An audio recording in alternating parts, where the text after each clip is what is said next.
So, Shannan, what was the most important thing for you when you were teaching your son about safety?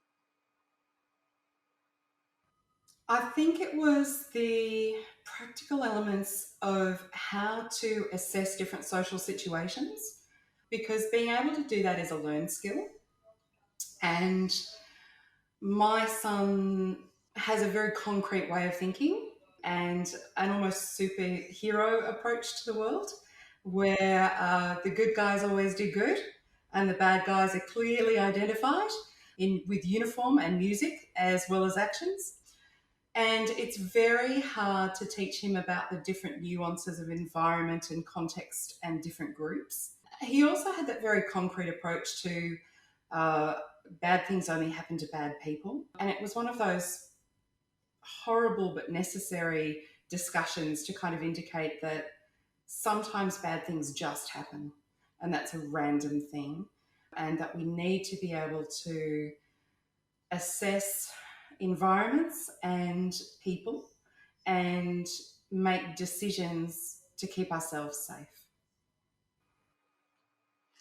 So, that can be a really hard decision to make, to not do what you think is right in a situation, especially if you've got that very, very strong urge for justice in that sense, to keep yourself safe.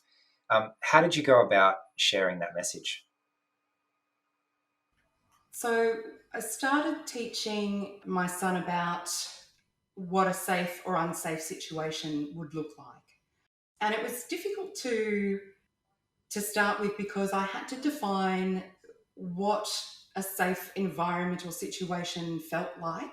And it really did tap into him being able to identify what feeling unsafe or anxious or at risk felt like so that he could then take steps to change that.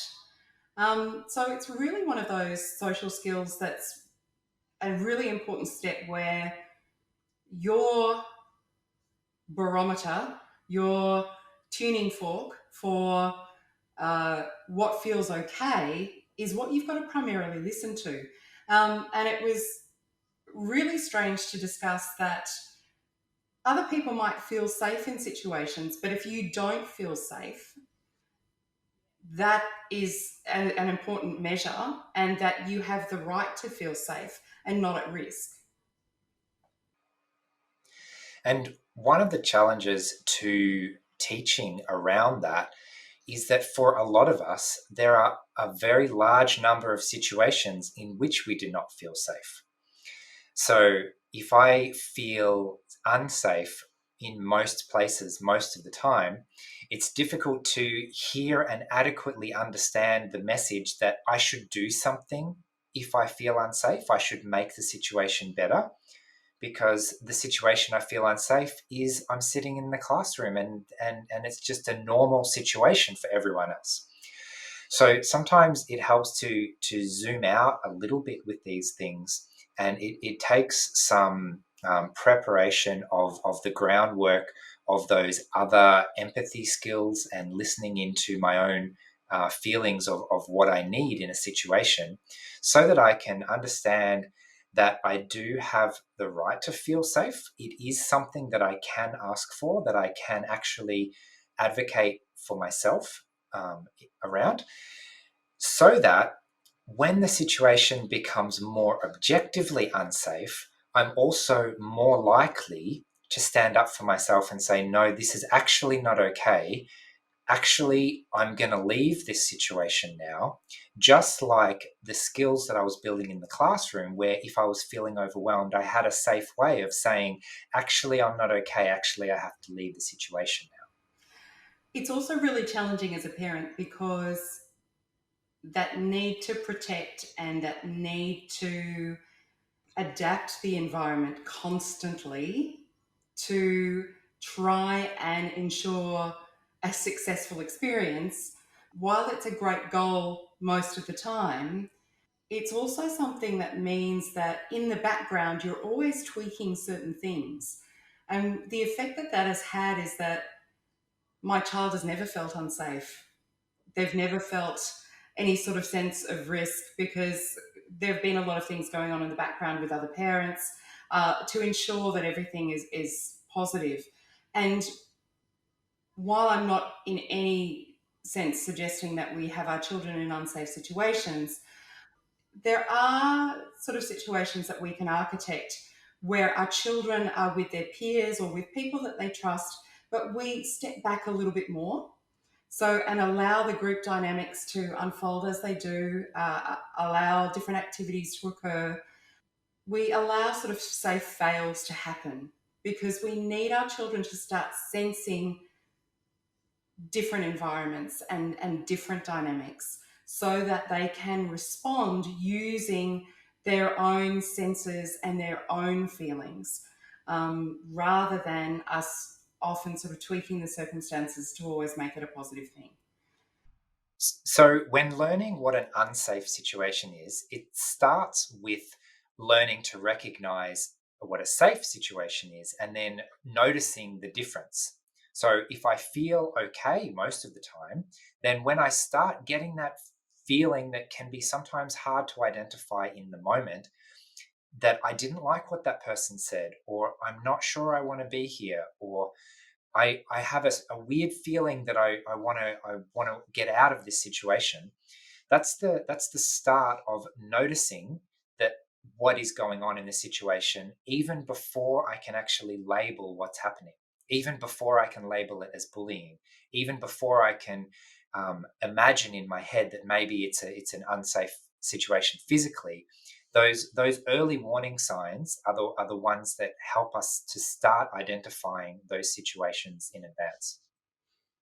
And when I started the conversation, I looked at safe situations being about environment as well as about people and about risk or the activities that are taking place.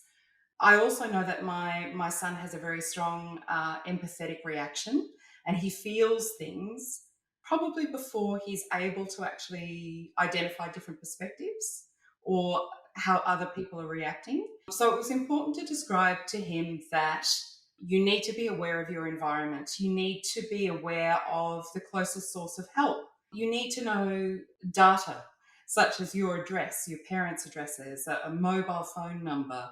And you need to actually have these memorized so that if you don't have access to your standard forms of technology, you're still able to communicate that information. You need to ensure that somebody, a trusted adult, knows where you are. And this is something that we received a lot of resistance about.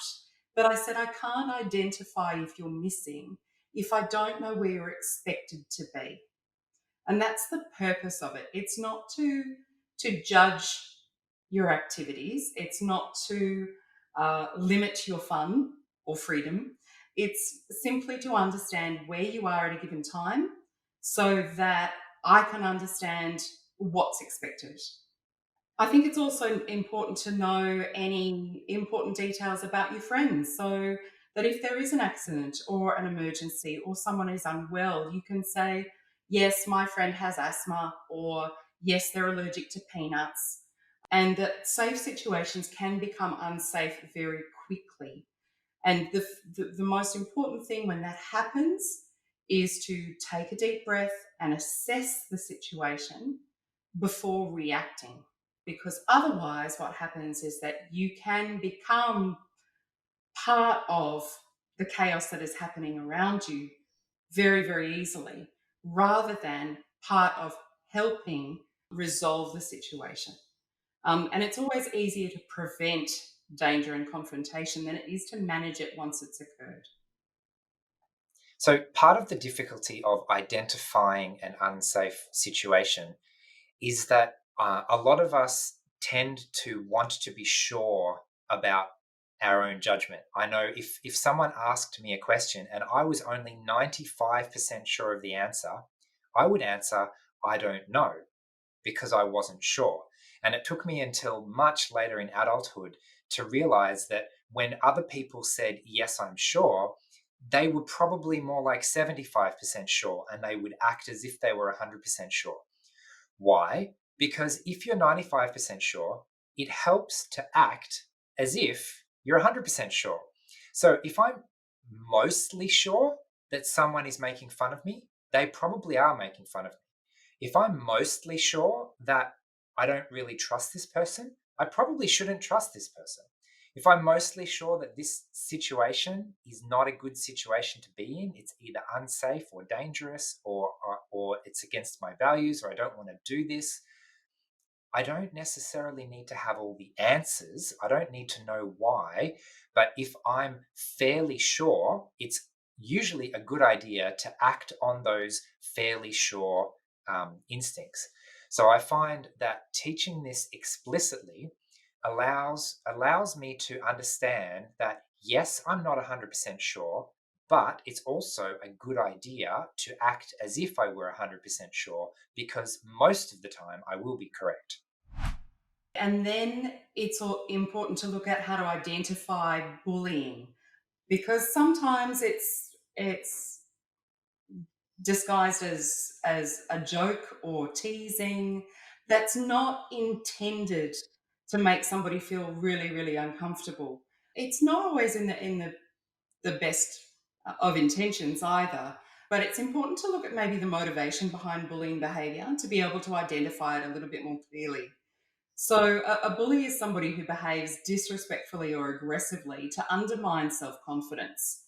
It's a controlling type of behavior. It's often motivated by fear or a need for attention or approval. A bully may attempt to do this by drawing negative attention away from themselves and direct it consistently towards someone else. They could exclude them repetitively from games or activities or groups. Bullying behavior is toxic and it includes different types of behavior. So it can be verbal, it can be online, and it can be physical. It should be reported immediately to an adult who you know and trust.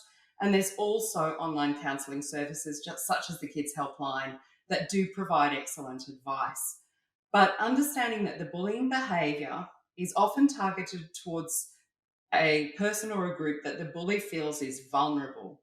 The other important thing to understand about the bullying behaviour is that the responsibility for it resides with the bully. It is not anyone's fault if they are targeted by this kind of behaviour. And that's important to also make your children aware of, that they have in no way deserved or invited this type of action.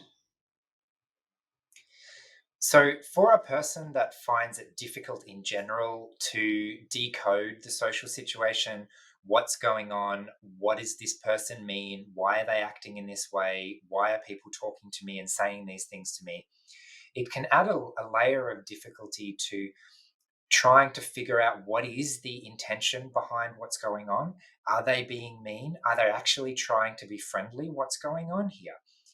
So, rather than trying to decode that, we can shortcut that situation by simply asking for what we want and what we need.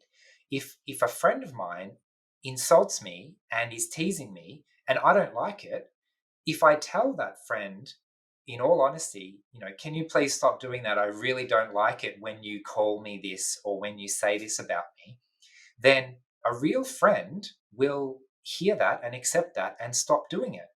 And if they don't stop doing it, that is fairly good evidence that this person is not hearing your message and does not necessarily have your best interest at heart. So we spoke about this a little bit in the module on making friends, but you can tell the easiest way to tell who your friends are is by the actions. If I ask someone to be nice to me and they are nice to me, that's fantastic. If someone is repeatedly doing things that I have constantly asked them not to do, then it's completely valid for me to say, I if we were going to continue this positive relationship, I need you to stop doing these things. Otherwise, I'm going to have to put up some personal boundaries and not let you speak to me if you can't speak to me in a kind manner.